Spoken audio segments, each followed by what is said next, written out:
ես այնտեղ հյուր եմ եղել, բայց այդքան հարազատ չեմ կարծում, որ Հայաստանում կա գիտակից բարոյական ու խելամիտ մարդ, որի համար Արցախյան հիմնահարցը այս պահի դրությամբ խնդիր չի։ Շատ հավես էր Արցախում միշտ անցնում, հետևաբար սա լուծում չէր, իսկ մեզ լուծում ա պետք։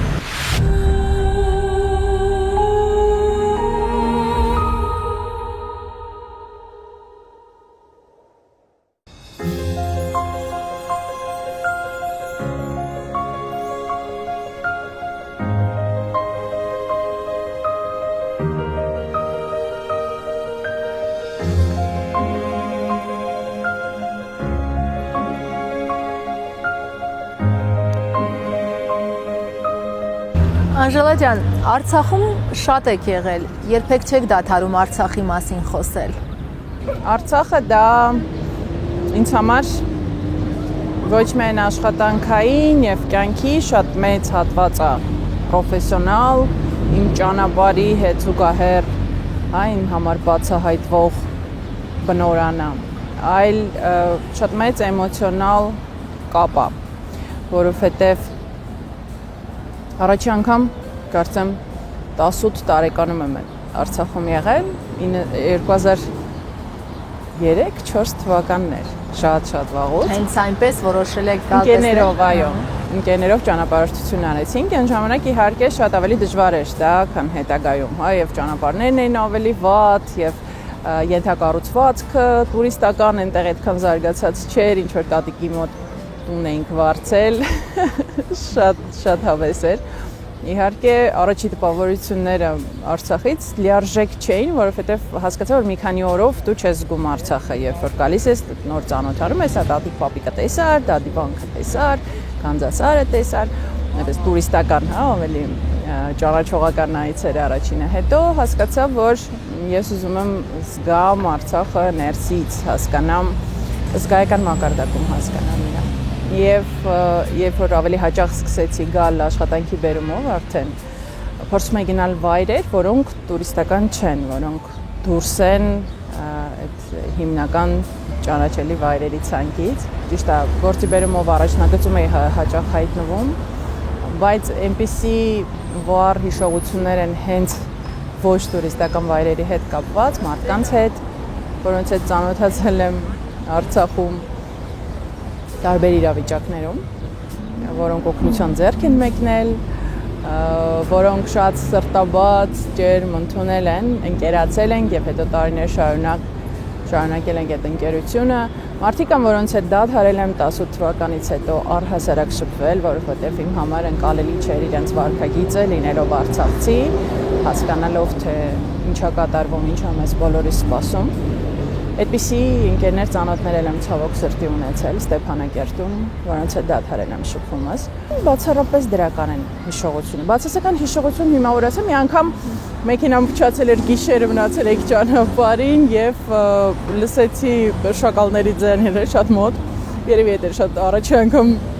վախեցա, որովհետեւ այդքան մոտ չէի լսել վայրի կենթանիների բացասական մի անգամ դա Մարտակերտից էինք վերադառնում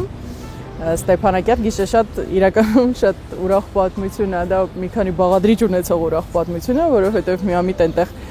ես գործուղման էի եւ հանդիպեցի միամիտ Շուշանին Պետրոսյան, որը եկել էր Մարտակերտ իր մշակութային տանը տոնածառ զարդարելու եւ տոնական ինչ որ միջոցառում կազմակերպելու, ասեց արի, եթե ազատ ժամանակ ունես, միասին գնանք։ Մի խոսքով մինչեւ գիշերվա 2-ը տոնածը շատ եռանդով եւ հավեսով Շուշանը զարդարում էր տոնածառ, մշակույթի տանը բոլորը այնտեղ օգնում էին, փեյջի վրա սուրճ էինք խմում, փեյջի վրա էփած Էդ էլ առանձնակի, այսպես համ ու հոտ այդ ամեն ինչի այդ հիշողությունների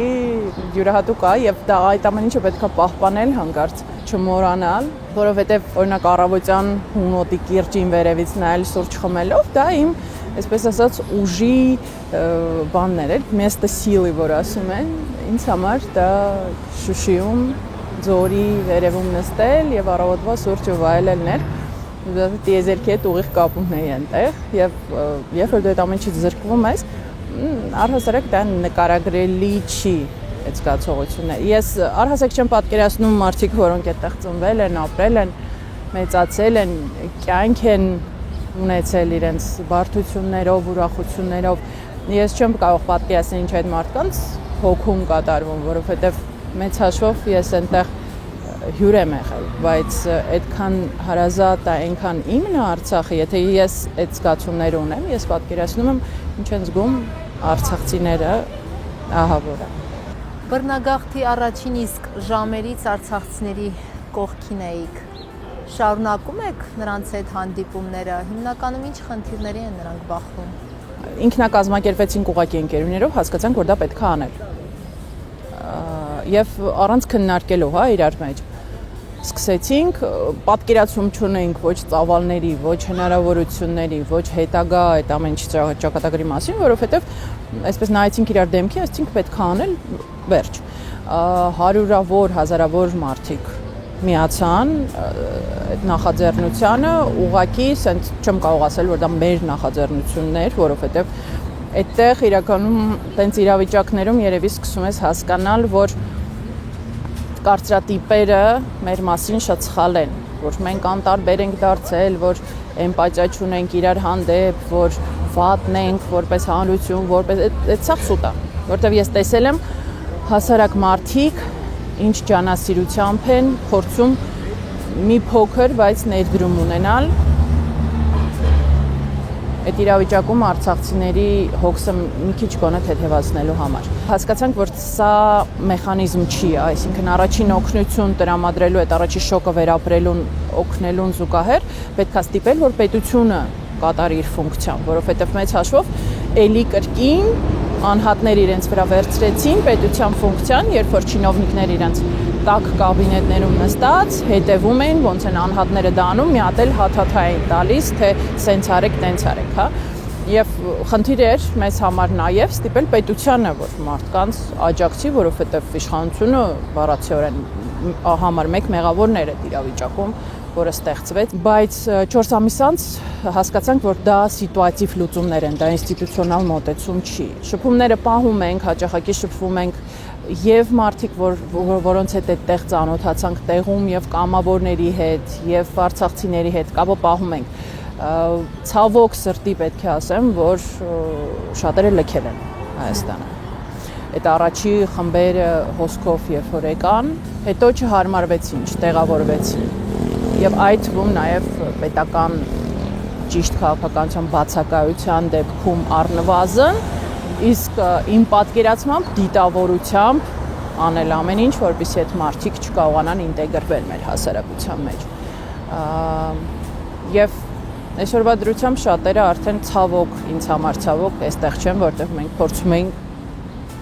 անել ամեն ինչ, ինչ մեզնից կախված էր, որպեսզի արցախցիները ինտեգրվեն մեր հասարակության մեջ, բայց այսօր էլ երբ որ ես հանդիպում եմ այդ արցախատիացության դրսևորումներ, որոնք էլի համակարգված են, ուղղորդված են իշխանության կողմից։ Շատ մարդիկ սակայն մեղադրում են արցախցիներին լռելու, խնդիրների մասին ամեն քայլափոխի մեղադրում եք շաղաղակելու։ Այո, որովհետև արցախցիները չեն բարձրացնում իրենց խնդիրները։ Բայց հակառակ դեպքում էլ մեղադրում են իրավիճակը ապակայունացնելու, Արցախը լքելու, հայ ժողովրդի միասնականությանը սեպ խրելու մեջ։ Անջատվեք այդ քարոզչությունից իշխանան։ Ինչ պիտի անի, ամեն ինչ կորցրած դուք ունեք ձեր իրավունքները, որոնց համար պետք է պայքարեք, ուրիշ տարբերակ չկա։ Եթե դուք չպայքարեք, ով է պայքարելու։ Այսինքն ես շատ ունեմ արցախցի ընկերներ, որոնք ցույցերի ժամանակ փողոց դուրս չեն գալիս։ Հա, ասում են դե չենք կարա, դա մեր մտածում են չի փոխ։ Եթե ես էլ այդպես մտածեի, ես էլ տունը նստեի, այտենց բոլորը մտածեն տունը նստեն, դա ճիշտ չի։ Պետք է սեփական իրավունքների համար պայքարել։ Առավել եւս այսօրվա Հայաստանում, ցավոք սրտի եմ դա ասում, հա, պետք է ստիպել լսելի դարձնել այդ ձայնը։ Եվ շատ ուրախ եմ այն նախաձեռնությունները, որ իրականացնում են, հավաքում են, ցույցեր են անում, պահանջում են, որովհետև այդ մարդկանց, այո, այս իշխանությունը պարտավոր է անել։ Արցախցիների իրավունքների հարցը այսօր գիտեք, դուրս է օրակարգից, այս մասին հայտարարել է Հայաստանի արտաքին քաղաքականության պատասխանատուները։ Ինձ կարեք բացատրեք ինչի է լռում Արցախի իշխանությունը։ Ինձ կարեք բացատրեք այդ լռության պատճառը։ Այդ հարցի պատասխանը միջև ես չունենամ, ես ձեր հարցին չեմ կարող պատասխանել։ Ինչ պիտի անի Արցախի ժողովուրդը, երբ Մայր Հայաստանի օրակարգում չկա ոչ Արցախի, ոչ էլ արցախցիների իրավունքների հարց։ Կամ ստիպի, որ հեռանան ու կան նրանք, ում օրակարգում դա առաջնահերթություն է։ Շատ պարզ է։ Ուրիշ տարբերակ չկա։ Եթե Մայր Հայաստանի իշխանության օրակարգում դա չկա, ուրեմն իշխանությունը պետք է կազմակերպի Արցախի իշխանությունը, ըստ ձեզ։ Չէ, Արցախի իշխանությունը պետք է գոնե ձևակերպի պահանջը։ Ինչ են պահանջում այսօր արցախցիները։ Կանե ջան, ես օրինակ մինչև հիմա հոդաբաշխ չեմ ստացել այդ հարցի պատասխանը։ Որովհետև այդ պահանջը հաստատ 50,000-ի դրամներից ավելի լայն է։ Վերադարձ են ուզում։ Okay, ձևակերպեք այդ խնդիրները, որտեղ մենք այսօր նորմալ է, որ հասարակությունը չգիտի, որովհետև ոչ մեկ այդ խողովակներով չի հասցնում արցախցիների կարիքները, խնդիրները, պահանջները ձևակերպված մենք դա չենք տեսնում։ Եթե դա նույնիսկ չեմ տեսնում ես, այդ ձևակերպումը ունեին, չէ՞։ Դե 1.5 տարի անց մենք առաջի անգամ լսեցինք ինչ որ ձևակերպում արդյունքում դա էլ սոցիալական խնդիրները առաջնահերթ դարձնելուն։ Հա, սոցիալական խնդիրը շատ կարևոր է, դա առաջնահերթ խնդիրներից է այսօր արցախցիների, բայց բացի դրանից ինչ խնդիր ունեն այդ մարդիկ, մենք դրա մասին չգիտենք, ամաչում են, չեն ուզում խոսեն, քաշվում են, չեն պատմում, բա հասարակ միջին վիճակագրական Երևանի բնակիչը, դա որտեղից պետք է իմանա, ես որտեղից իմանամ իմ հարևան արցախցին ինչ խնդիր ունի, ինչով ես կարամ իրան օգտակար լինեմ։ Հասկանում եք, այդ կոմունիկացիան պիտի ձևակերպվի ինչ-որ կերպ։ Դրա համար կան մարդիկ, որոնք դրա համար պատասխանատու են։ Իրանք պետք է ձևակերպեն եւ հասցնեն հասարակությանը այդ միտքը։ Հանրային գործիչներ, քանի ինքս չունեմ այդ հարցի պատասխանը, հավաքական արցախցիներին, օրինակ այդ 100,000 արցախցիներին Հայաստանում այսօր ինչա պետք։ Ինչով ես կարամ իրանց օգտակար լինեմ։ Չէ, պարզ հարց։ Մինչև 18 թվականը ես գիտեի ինչով կարամ օգտակար լինեմ։ Հիմա ես այդ հարցի պատասխանը չունեմ, ես չգիտեմ ինչով օգնեմ ձեզ։ Երբ շփվում եք արցախցիների հետ, ձեզ համար պարզ չի լինում։ Չէ, իրանք ինձ երբեք չեն բողոքում ոչ մի բանից։ Հա, տուն ենք ուզում, հա, հասկանում ենք իրատեսական չի։ Բզում եմ անդադս, սենց արեք, նենց արեք, statement-ներ պետք է լինի, միջազգային կառույցներ, պետք է անընդհատ ահազանգ եք, աշխատեք սփյուռքի կազմակերպությունների հետ, ցանցային պիտի լինի, տեսնում եք իշխանությունը չի անում։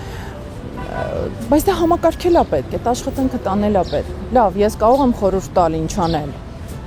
Կարող եմ պրակտիկել օգնեմ, բայց դա համակարգված աշխատանք, դա անհատների գործ չի։ Դա նույն բանն է մոտավորապես, ոնց որ այդ օգնությունը անցած տարվա սեպտեմբերին։ Անհատներ են պետք, որոնք կկազմակերպեն այդ ամենը։ Ես մեկ։ Հետո հավաքվեք, կազմակերպվեք։ Որովհետև այդպես չկարելի ասել, այ Հայաստան չէ, Հայաստանի իշխանությունն է, որովհետև Հայաստանի կապ չունի Հայաստանի իշխանության հետ։ Հայաստանի իշխանությունը չի ուզում, ուրեմն դա հնարավոր չի։ Ոչ,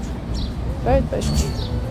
Մա Հայաստանի իշխանությունը չի ուզում, որ առհասարակ ընդդիմությունը ու մենք բոլորս գոյություն ունենանք իրանց կյանքում, բայց կան։ Ու իրանք դրա հետ ստիպված են հաշվի նստել։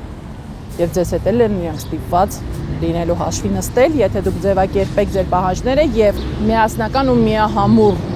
հնչեցնեք այդ պահանջները։ Եվ Հայաստանի իշխանությանը, եւ միջազգային հանրությանը, եւ Ադրբեջանի իշխանությանը։ Ձևակերպեք։ Ու վստահ եղեք, որ Հայաստանի բնակչությունն էլ կկանգնի այդ պահանջները սատարելու գործին կգտնի, որովհետև ես հասկանում եմ, որ ստեղծվում է պատրանք, միֆ, որ արցախցիները միայնակ են,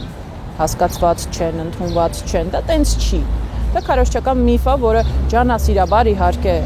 ձեռնտու է եւ ստեղծում է իշխանությունը, բայց դա տենց չի։ Այդ մասշտաբային չի, երբ որ դու դնում ես նժարի վրա երկու, հա, արցախատյացության դրսևորումները եւ արցախցիների հանդեպ այդ հոգատար վերաբերմունքը համադրելի մասշտաբներ չէ։ Այստեղ հարցը նրանում է, որ անկեղծորեն, եթե չլիներ այդ ցույցը, վերջի անգամ ես չեմ հիշում, երբ լսած լինեի, որ արցախցիները ձևակերպված բարձրացնեին իրենց խնդիրները։ Այսինքն տպավորություններ, որ մինչև չեկավ 50,000-ների հարցը, մենք չլսեցինք դրա մասին, բայց դա տենց չի ախր։ Ես գիտեմ, որ դա տենց չի։ Եթե դուք տեսնում եք, որ Հայաստանի իշխանությունը դա չի անում, ուրեմն դա պիտի անի կազմակերպված Արցախի իշխանությունները։ Առնվազն Բաքվում գտնվող գերիների հարցը պետք է անդադար բարձրացվի։ Տարբեր միջազգային ատյաններով, որտեղ դա հնարավոր է, անընդհատ մենք պետք է տեսնենք եւ հայտարարությունների մակարդակով եւ գործողությունների մակարդակով։ Հիմա երբ որ գերիների, ռազմագերիների համար ցույց են անում ԱԳՆ-ի դիմաց, մենք էլ գնում ենք հավասար մասնակցում ենք, որտեղ մեզ համար այդ տարանջատումը չկա։ Արցախցի, հայաստանցի չկա, տարբերություն չկա, դա հայ մարդիկ են, որոնք գտնում են թշնամու բանդում, ինչը իմ համար բացարձակ անընդունելի երևույթ է, անպատկերացնելի նույնիսկ ամենածանր մղձավանջը։ Հարցը նրանում է, որ Հայաստանի իշխանությունից ես կարծում եմ որևէ ակնկալիք այլևս ոչ մեկ չունի, չէ։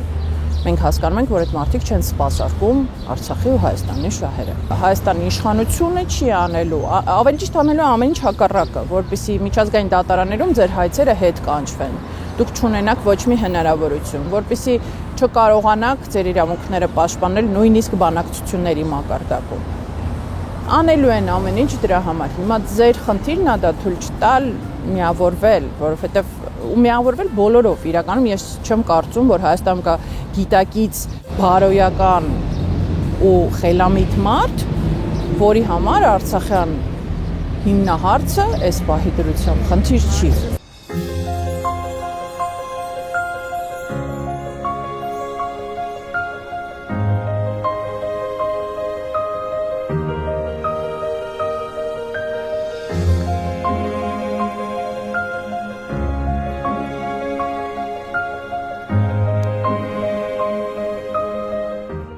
Անժելա ջան, իսկ ավելի շատ գործնական այցերով եք լինում Արցախում, թե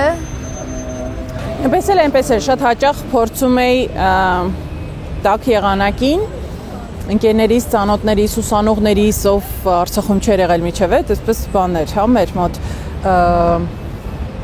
նպատակ էր, չգիտեմ, ցանկություններ, մարդկանց Արցախը ցույց տալու իմ Արցախը, այն Արցախը, որ ես եմ սիրում, որ սպիտակ բանկ երբ որ բարձրանում ես Տիգրանակերտ գնալուց, այնտեղ շատ համով թուզ էր, վայրի, շատ քաղցր։ վայրի թուզը մենք չենք ուտում։ Մենք երևանցիներից համար դա էկզոտիկա է։ Վայրի թուզը ուտելու չէր, արդեն չէ, բան էր, հա, տենց վայրի չէ։ Ինը կատուն եմ ոչ մեկին էր, ուղղակի աճում էր ճանապարհի մոտ։ Այդպես շատ հետաքրքիր ես ունեմ իմ Արցախը եւ որը ուզում եի ցույց տալ ընկերներից, որոնք այդտեղ երբեք չեն եղել, համը, հոտը, էմոցիան Արցախի չեն զգացել եւ գրեթե չի եղել մարդ, որի հետ մենք գնանք այդպես պտտվենք Արցախով, տարբեր վայրերով եւ ես միշտ ունեի շատ հետաքրքիր մշակած մարշրուտներ, հա, ճանապարհորդության, շատ հավես գնում ենք, հավես գալիս ենք մեծ կամպանիաներով, զավեշտալի պատմություններով իհարկե, համեմված, բայց չի եղել մարդ, որ ինձ հետո ասի, այսքան ճանապարհը իզուր կտրեցի եկա, որովհետև Արցախը դառնում էր այդ ամեն մեկի հոգու մասնիկ եւ հիշողության մաս եւ ես հիշում եմ նույնիսկ այդ ամենաապաքաղաքական ընկերներս 20 թվականի պատերազմից հետո 23-ից հետո մղկը տալով զանգում էին ինձ, որտեվ ասում եմ ոնց մենք այդ ամեն ինչը էլ չենք տեսնելու, ասում Ժորժ ջան դուք հասցրել եք դա գոնե տեսնեք։ Իսկ երբ որ ինձ զանգում են ընկերներ, որոնք չեն էլ հասցրել այդ ամենը տեսնել, այտենց միշտ հետո էինք ցում ասում են լավ կգնամ մի օր կնայեմ Մայրենք ինչ ասեն։ Չնայած երևի իրանց համար ավելի հեշտ է, մարդիկ, որոնք Արցախը չեն տեսել, նույնիսկ ասում են ինչ լավ է, որ չենք տեսել, ավելի ծանր երևի ավելի հեշտ են տանում նրանք, ովքեր չեն տեսել, չեն զգացել, չեն վայելել Արցախը։ Շատ հավես էր Արցախում միշտ անցնում։ Ես ու Արմինեն Հադիվեկյան շատ սյուր ավանդույթ ունենք Ստեփանակերտի լունապարկում, ամբողջովին պետք է ավտոդրոմ քշի։ Տեղի աշխատող տղաները արդեն մեզ անգիր գիտեն, որ գալիս են ասում լավ։ Տեսիք ինչ որ բաներ կար, ռիտուալներ կար, սիրած տեղեր կար,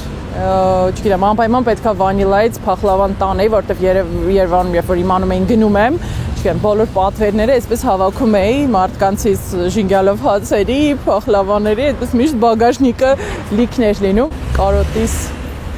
անբաժան մասն է համերը, հոտերը, ձայները Արցախի։ Նույնիսկ առաջնագծում եւ հայտնում ես կրակոցների տակ։ Այդ էլ է էլի կյանք։ Այդտեղ ես նախ սկսում ես գնահատել իրականում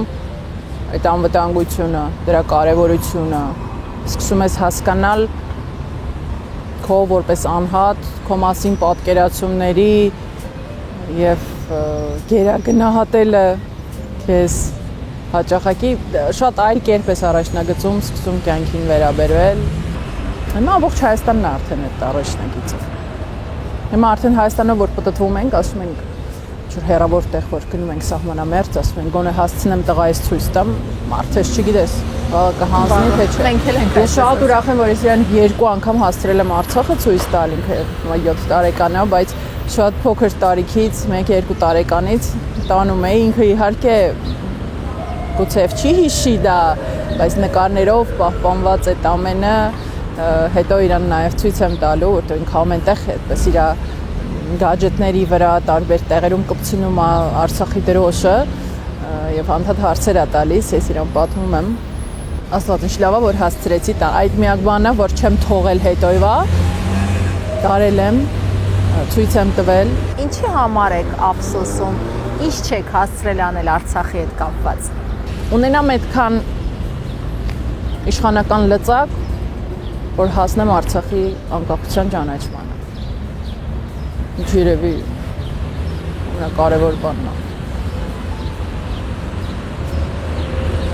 Անկախության ճանաչման առաջերտին Հայաստանի կողմից, հետո ամբողջ աշխարհի։ Ամենագլխավոր բանն է, որը Արցախի համար հնարավոր համարում եք վերադարձ Արցախ։ Շատ ծանր քրտնաջան աշխատանքի հարց է դա։ Եվ այդպես ուղղակի բառացի ասելու չի, որովհետև մենք հիմա գտնվում ենք ոնց որ Ադրբեջանի հետ հայելային վիճակներում, հա 90-ականների սկզբին ոնց էինք մենք, ոնց են իրանք, հետո իրանք հավաքվեցին, դրեցին ընդհանուր ազգային նպատակ, որին դեպի այդ նպատակ գնում էին 30 տարի։ Մենք տեղերով փոխվել ենք։ Եվ անհնարին բան չկա։ Ադրբեջանը շատ է խոսում ռևանշից, ինչ եք կարծում, Ալիևը իսկապես ռևանշի վտանգ տեսնում է, թե պարզապես ներքին լսարանի համար է։ Իհարկե տեսնում է, ինքն էլ է հասկանում, որ հայ հասարակությունը դա չի մերվել, չի համակերպվել, չի մարսել դա նվաստացումը, չի կարելի հայերին անդադար նվաստացնել։ Դա խնդրի լուծում չի, որտեվ սա արդար լուծում չէր Արցախյան հարցի։ Հետևաբար ընդունելի լուծում չէր, հետևաբար երկարատև խաղաղություն բերող լուծում չէր։ Ալիևն էլ դա շատ լավ հասկանում։ Միջազգային խաղացողներն էլ դա շատ լավ հասկանում։ Մենք էլ ենք դա հասկանում։ Սա արդար լուծում չէր հարցի։ Իսկ առանց արդար լուծում հարցը չի փակվելու։ Լավ, գուցե եւ համակեցության խնդիրը քննարկելի էր, բայց ոչ այս պայմաններով։ Ոչ այսօրվա Ադրբեջանի հետ։ Հետևաբար սա լուծում չէր, իսկ մեզ լուծում է պետք։ Իսկապես հավատում եք, որ բոլորը պատասխան են տալու։ Մեղավորները անշուշտ։ Եվ ես դրա համար անելու եմ ամեն ինչ, ինչ կախված է ինձանից։ Այլ դեպքում այս ամեն ինչը էլ ինչ իմաստ ունի։ Եթե չպատժվեն մեղավորները եւ եթե դասեր չքաղենք այս ամեն ինչից, չվերլուծենք եւ չհասկանանք մեր հավաքական սխալները որտեղ են եղել։ Ձևակերպենք, վերլուծենք, բայց օբյեկտիվ։ Որ մեկս որտեղ եւ ինչու ենք թերացել, որ այսօր այս վիճակում ենք։ Իսկ մարդիկ, որոնք համար մեկ պատասխանատուներն են այդ ամեն ինչի, իրանք այդ ռեֆլեքսիան ցավոք սրտի չունեն։ Իրանք այդ հարցերին չեն ուզում պատասխանել։ Չեն ուզում նույնիսկ վերլուծեն իրանց մեղավորության չափաբաժին։ Այդ ամենավատը։